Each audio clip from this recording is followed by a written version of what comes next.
gera uma demanda para as casas espíritas, em atendimento fraterno e mediúnico, de um sem número de pessoas com ideação suicida.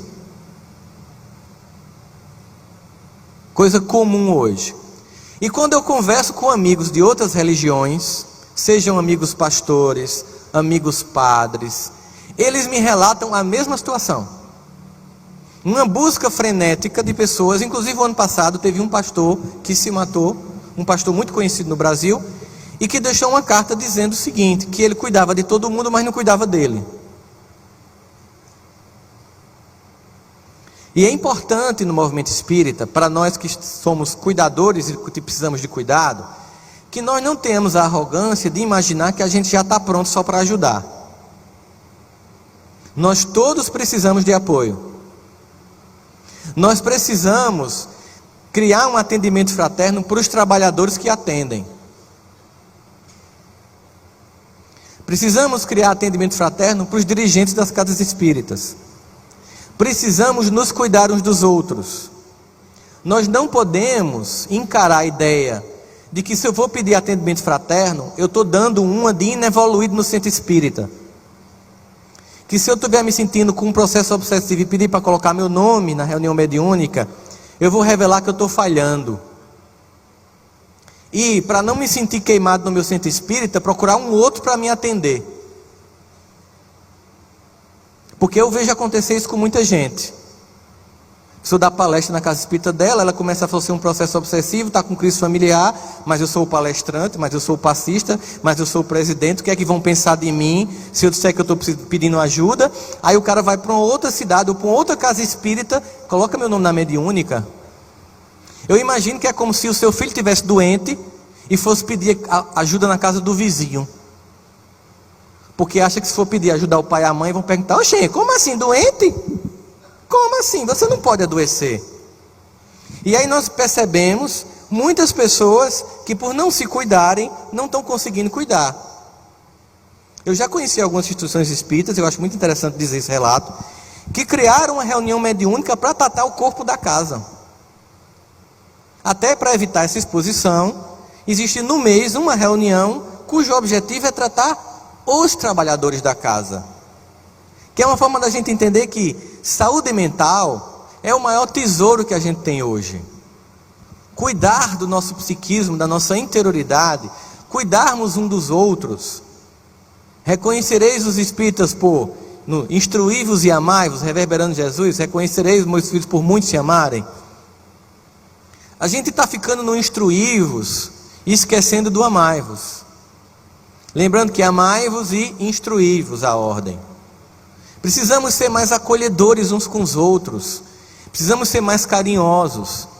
Precisamos de fato ouvir falar o que a pessoa está passando.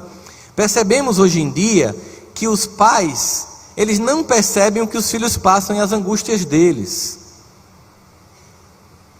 Percebemos que as pessoas, quando elas se matam, depois as pessoas que estão junto dela vão fazer um exame de consciência e vão perceber que tinha um conjunto de sinais que foram dados, mas que você não viu.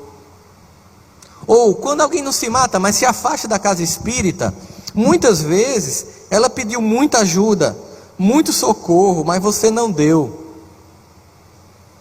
Será que nós somos agora o novo sacerdote levita que ignora a pessoa caída, deixando o samaritano cuidar?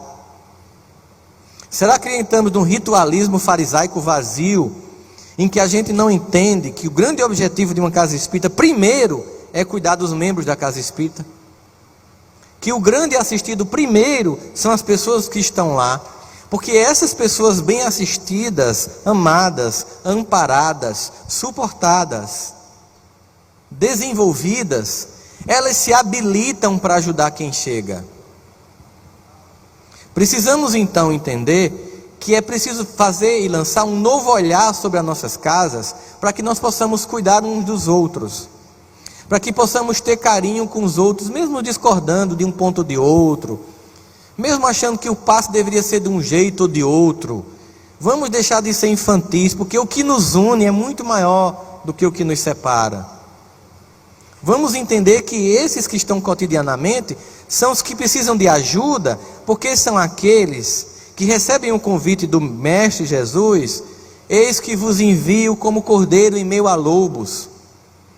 Não na fragilidade de um cordeiro para ser trucidado do lobo, não, mas na doçura e subserviência de um cordeiro para pegar o instintivo lobo desobediente e torná-lo um seguidor do Evangelho. Mas para isso eu preciso estar bem, eu preciso estar suportado, eu preciso estar ancorado. Para isso eu preciso fazer isso na minha casa. Eu preciso estar bem, eu preciso estar dando suporte e estar sendo suportado, ancorado. Eu não posso usar, por exemplo, o movimento espírita como subterfúgio de fuga para o descompromisso com a família. Eu não posso toda noite ir para a casa espírita abandonando aquelas pessoas que precisam de mim. Isso é patológico. A quem você está abandonando para toda noite estar em atividade? Ou você está fugindo de você mesmo? Ou esqueceu que o primeiro compromisso é com a família? E só depois que esse compromisso é bem urdido, bem construído, você pega seu tempo e você constrói o compromisso com a grande família universal. Não adianta nós diminuirmos a estatística de morte por violência causada por terceiros, melhorar a estrutura social, criar um conjunto de instituições mais vigilantes de uma sociedade e nos abandonarmos por dentro e como companheiros de jornada evolutiva.